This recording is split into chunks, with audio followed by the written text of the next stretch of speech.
me your full name. Thomas John Flaherty, All right. born on St. Patrick's Day, Get out. and they didn't call me Patrick, and I've been mad ever since. As you should be. So, there are 4 Patricks in my family. Son, grandsons, yeah. Anyway, Patrick's been covered You paid now. up for it. I played primarily football and baseball, high school and college, quarterback in high school and college, and infielder as a baseball player. And did you grow up in West Newbury and did you No, play? I grew up in the town of Salisbury, my little town across the river that my good friend used to say, oh yeah, Newburyport used to dump their trash over there. And he would kid me about it, and it was good kidding to say the least. I loved my little town, I still do. I grew up in the center of town. And as a matter of fact, yesterday relived a tradition from our street. If you go to Salisbury on Route 1 and you come into town, there's a right, an immediate right, and we lived on that street. But right there on your immediate left is the old firehouse. And my grandmother was a firebug. What is a firebug? A firebug is a person that will chase fires just to watch fire trucks and whatever, right? So yesterday, I shouldn't say this. Well, I will. My granddaughter called us and said, there's a fire down the street someplace, let's go. And I've been taking her to fires for years. She's married with children. And off we went. That's hysterical. Off we went. And at the bottom of Prospect Street, which is the next street over from Bridge, there was a garage fire, a serious garage fire. A truck caught on fire. There was toxic smoke.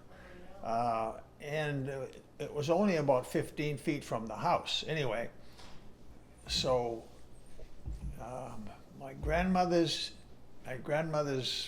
joy has continued. I think that's Sorry great. about that digression, but No, much appreciated. Yeah. You know, these Yeah. things are passed out apparently. well, it was a wonderful town, wonderful town. I found my way back to Salisbury first. It goes like this. Off to college, went to graduate school, and in the meantime, I was married. And so, how does this go? When we were married, we rented a house on Lafayette Road, Allen Drive. Anyway, what I'm getting at is twice. Once when I went off to grad school. We were living in Salisbury, married, and we had a child that very first year I was in graduate school. We moved in back with my mother while I was in graduate school. My wife, and then we rented a house on Allen Drive. And what I'm getting at is, I was also a coach in Salem, Mass, teacher of English, coaching football and baseball, and I wanted to be a head coach, so I applied around, and I could have gone to New Milford, Connecticut. This would be in the end of 1963, and I had a coaching friend who lived around the corner from us, and he came over one day and said, the job is open at Pentucket. Well, the rest is history. I came the fall of 1963, and it's been wonderful. Wow, so you started in 1963 as head coach. Yeah. Does that mean that you no longer had to teach English? You were just coaching? I was also in English. Oh, you were? Yeah, I didn't know that. Yeah. Was that all the way through? No, Okay. no, because We did well with football, and it was at Pentucket, still a new sport, so to speak. In '63, Pentucket was 5 years old. And in '66, the principal said to me, would you be willing to be the PE teacher? Our guy is leaving, and I would like you to be the PE teacher and the athletic director. Mm-hmm. And so I switched to the gym, Wow. loved it, Yep. yeah, and was the athletic director until I left 20 years later to go to Milton Academy, which is a private school just south of Boston.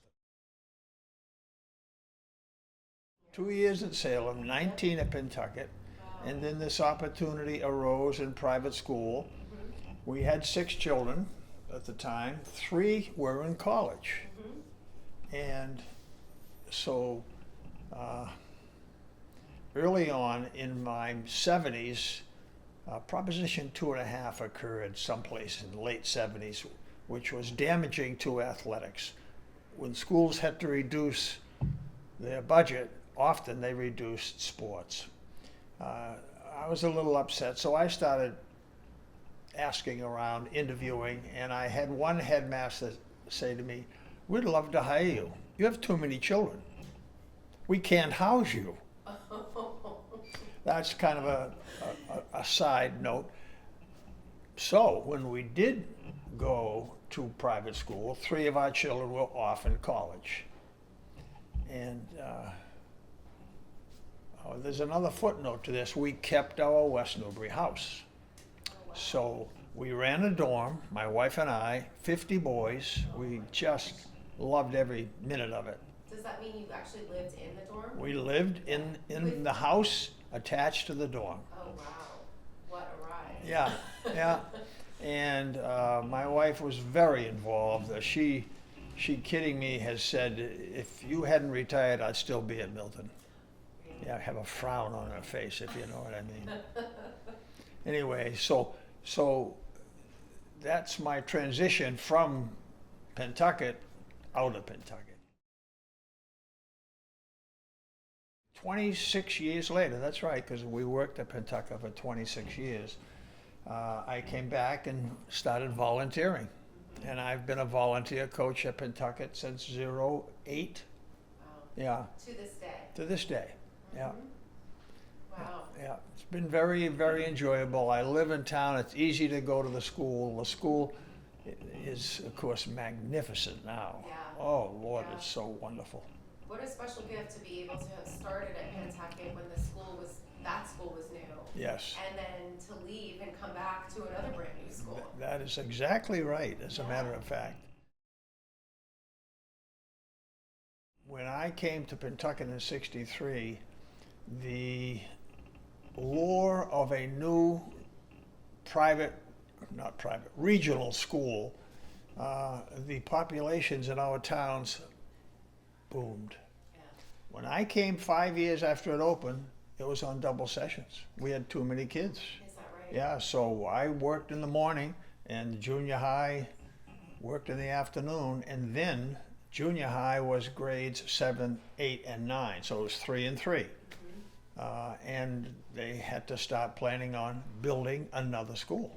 And what year was this approximately? It came in '63, so we were already on double sessions. And sometime in the '60s, late '60s, I guess, I can't remember when, we built the junior high, which is now where the stadium is. Right. But there was a wonderful school over there building.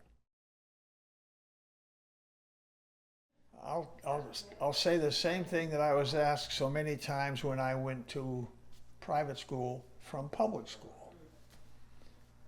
Students and kids are the same.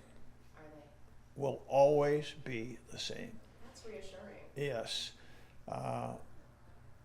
I enjoy children, to say the least. Enjoy teaching, enjoy coaching. And if kids, I've heard my son say this, he's a teacher. if kids know that you like them, they don't have to ask you if you like them, but they know that you enjoy kids. Kids are never anything but kids. It's been wonderful. Yeah. What have you learned most from kids? They're fun. Oh Lord, are they fun? And girls are fun in a little more sophisticated way. Girls are more mature than boys as they come through the system. Boys are normally not mature, and they're hilarious. They just do the craziest things, say the craziest things, but it all works, the combination co-ed education. Well, interestingly enough, I need to enlarge that comment. Milton Academy, boys, and we lived in a boys' dorm, and we lived on the boys' campus, was also Milton Academy for girls, and they lived across the street, and they were also boarding, that wished to be boarding. So we had 6 dorms at the time, 3 girls and 3 boys. Yeah. And one of the reasons I went, it goes like this. We had a very dear friend who followed his principal from Hamilton Wenham to Milton Academy. The principal at Hamilton Wenham went to Milton and became the headmaster of both schools. And a job for him over the next few years was to coordinate the 2 schools. They were relatively separate under one leadership, but they were separate. And the idea was to bring them both more the same into classes, whatever. So my friend called me after trying to get me to come for 6, 7, 8 years. He would badger me, and we weren't going. We were content. He said, "This one is perfect. It's Flaherty for Flaherty, no cash." Now that's a baseball expression. When you trade in baseball, if you trade straight up, no cash involved. Well, his name was Flaherty, my name was Flaherty. He said, "You've got to come." We went with 3 of our younger children. The oldest boy, we repeated the 2 kids because we were suggested to.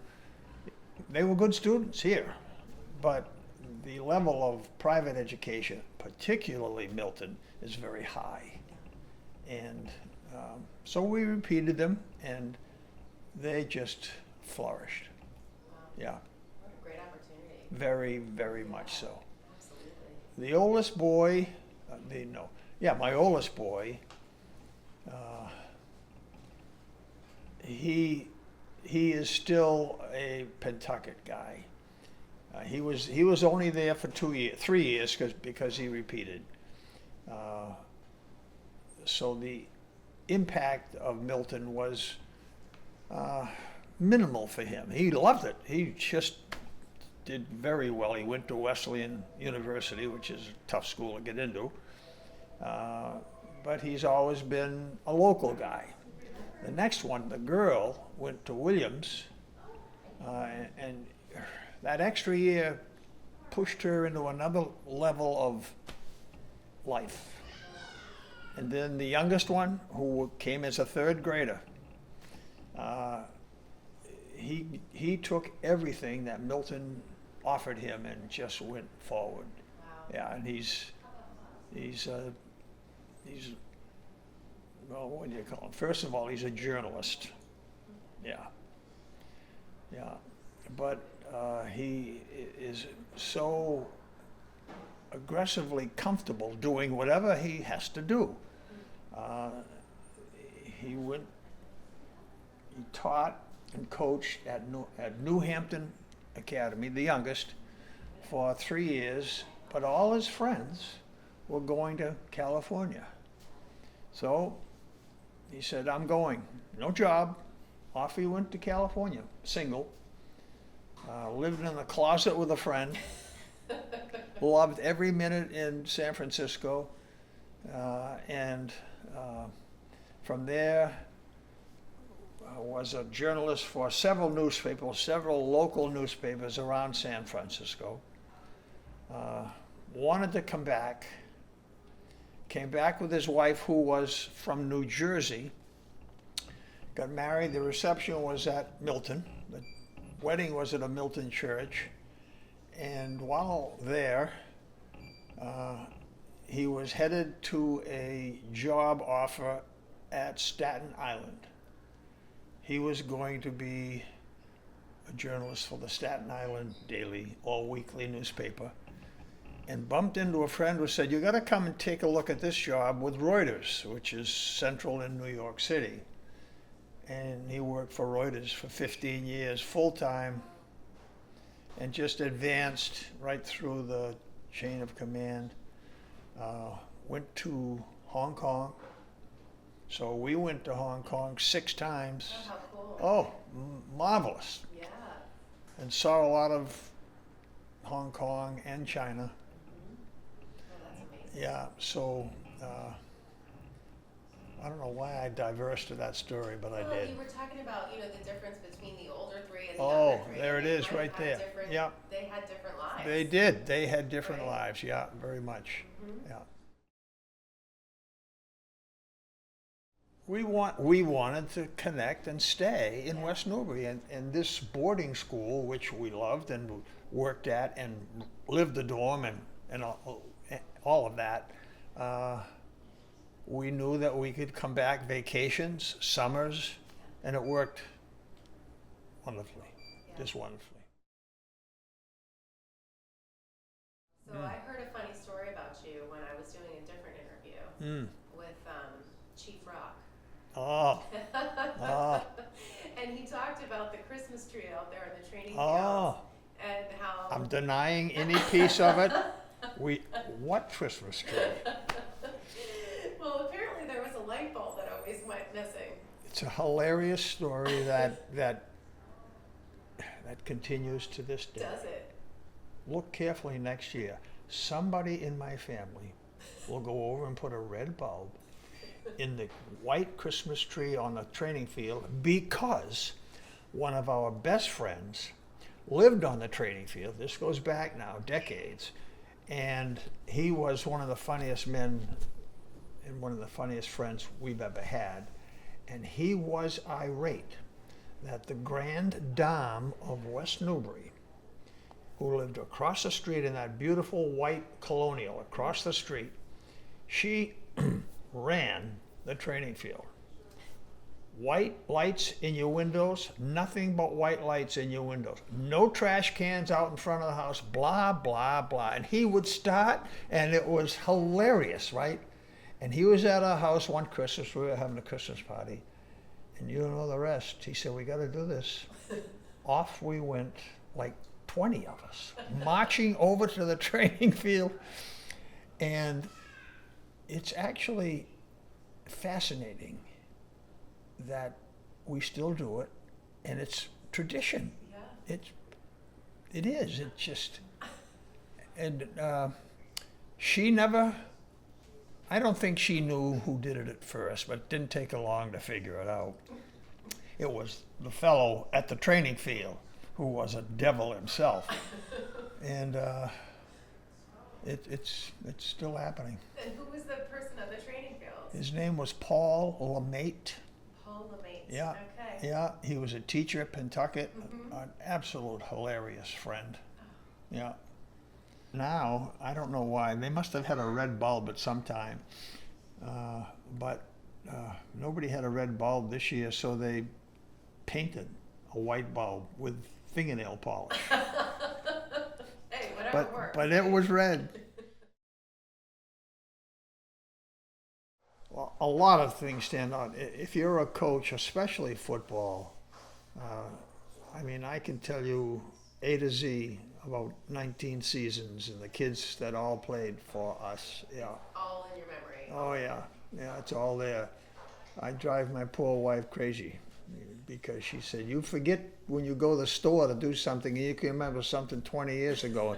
And it's true. Coaches, that's true with coaches. Yeah. Uh, I would say that there are two things that I would focus on. One, came to Pentucket, was an English teacher, was the football coach, and the very first year, 1963, we enjoyed most of the best players from the previous year's team, which was also a good team for Pentucket. And by the end of the season, we were still undefeated. And so was our rival, Masconomet, another regional school. So, and our game was played the Saturday before Thanksgiving when no other games were played. That's how football used to be. You didn't play the Saturday before Thanksgiving. You just didn't. And then you played Thursday. So it was a big event that Pentucket and Masconomet were going to play on the Saturday before Thanksgiving. And this was 63. Okay. And we had a rally in the auditorium, and I stepped outside the rally, and my friend told me President Kennedy had been assassinated the day before the game. So that doesn't go away. I sat, were we going to play? Were we not going to play? What's going to happen? We postponed the game, obviously. We couldn't play. No. And I sat with the principal the whole day, just before we made the decision to not play and postpone it. The next week, we played on the Saturday after Thanksgiving, and they beat us. And they were the better team. Yeah. They had the state leading scorer on their team. Oh, really? Yeah, and he enjoyed scoring against us that day. I'm sure he did. Yes, he did. Yeah. I'm sure he did. But there's a sequel. We inherited a great team from the previous year. We developed it even better. And I love to say this. My first head coaching season, we were 8-1. My second coaching season, we were 8-1. 8 losses and 1 victory. Oh, boy. Oh boy. Oh boy. My good friend Dick Canepa joins the faculty and joins the football staff. And he says in the preseason, Tom, we're not good. And I couldn't see it. My very nature is very positive. I'm just, that's the way I am. Drive my poor wife crazy. She calls me, what's she call me? Whatever a person who constantly sees the good things, the bright things, the happy things. That's me. I drive her crazy. We were terrible. But, and this is the beauty of what I'm saying. This relates to the first story. We had a bunch of sophomores the next year, a lot of young kids, and we got better. And the next year we were 4-5. So we won 4 games. We lost 5. And then the third year, we won 8 games again. Uh-oh. And that was the start of the program started with our 8-1 great season first year. But building a program in a new school, we just started from scratch. And then we sort of, Ipswich and Pentucket dominated the Cape Ann League for most of those 10 years. And then the league grew. The league grew. And we sort of leveled out, which was fine. We won the Cape Ann Championship in 1973 with a phenomenal team. Yeah. That's the second major memory. You don't forget things like that. No. There was a story. Newburyport that year joined the Cape Ann League. Now, Newburyport was Northeastern Conference, Beverly, Salem, Lynn English, big schools.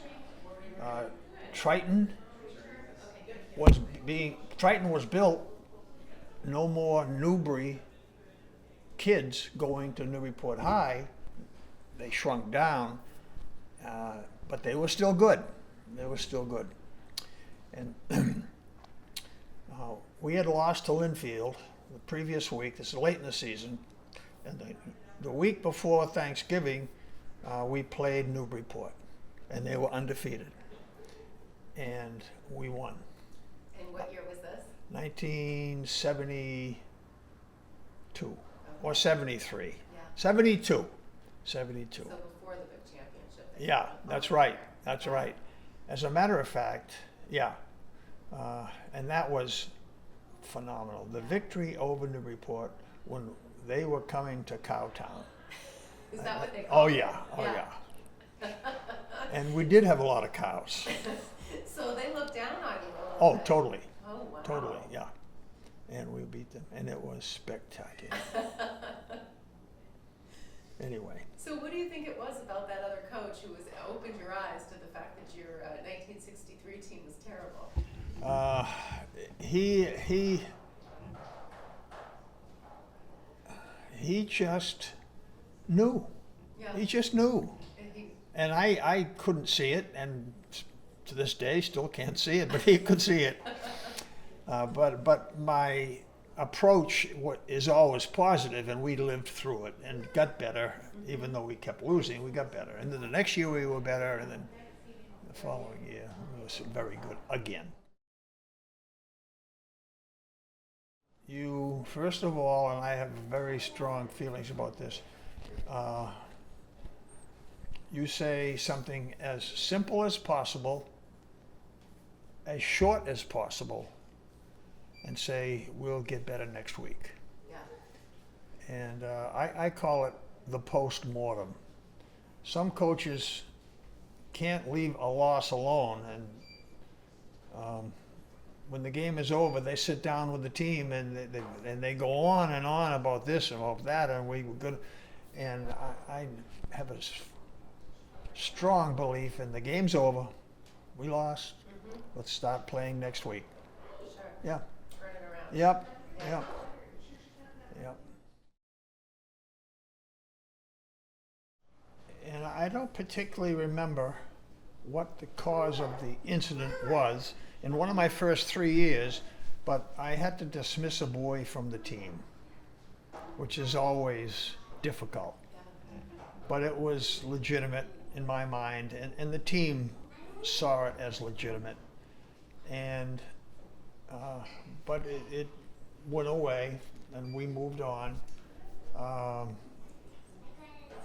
Many years later, 10,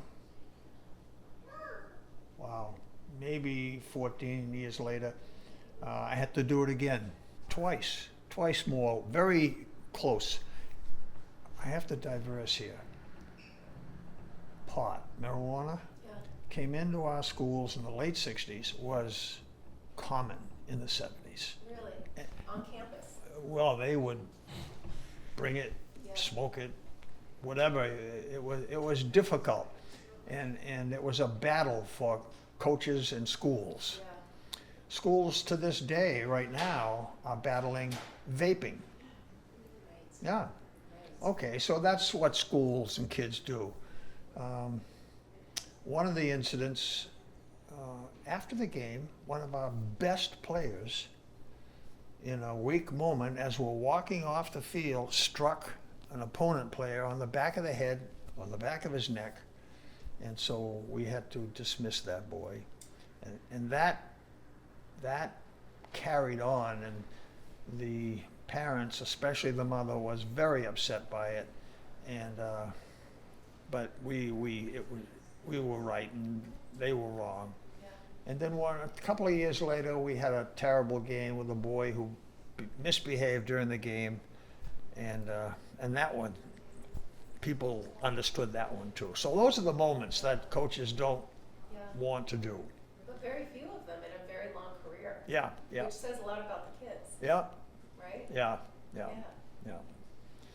And interestingly enough, because of the nature of the education at a private school, I didn't have to ever dismiss a player.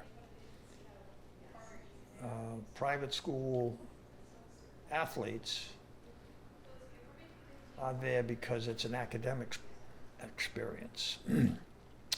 And we had good teams at Milton, but if you lose, so what?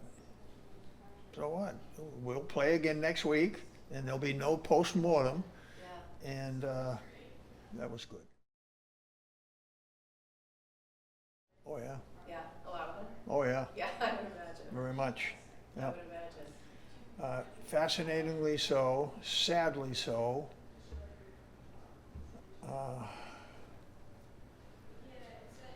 Our second best team in 1966, the team that grew from sophomores, we had a guard. In fact, the two guards on that team have both passed away. And one of them just passed away last week. Wow. And I'll be going to his wake and a remembrance this Friday. Oh, I'm sorry to hear that. Yeah, yeah, Wow. yeah, That's something new. yeah. Mm. But I guess when you've been coaching for that many years, It's you don't forget. inevitable. Yeah, you don't forget. Yeah. And interesting enough, coincidentally, just recently he joined our golf group. Really. So I would see him once a week. Yeah. Yeah, terrific young man. Well, that's too Young. bad. Not young, but young.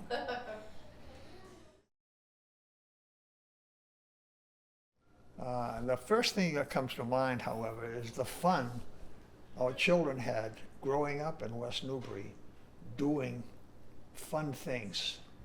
Such as. Well, the one that always comes to mind is tying a string on a pocketbook and putting the pocketbook out in the middle of the street, and you hide behind the tree. And they would do it, oh my Lord, and it would crack us up. And then one day, the person got out of the car and was furious. Knew that they were up our driveway and came up the driveway in the car and knocked on the door. And my wife answered the door and she said, "Where are your kids?" She said, "They're not here. I don't know where they are." And she didn't lie. She didn't know where they were, but they weren't here. And he fussed off and drove off. Kid stuff. And so our kids loved West Newbury. Yeah. It was a good place to raise. Absolutely, yeah. Yeah. Yeah.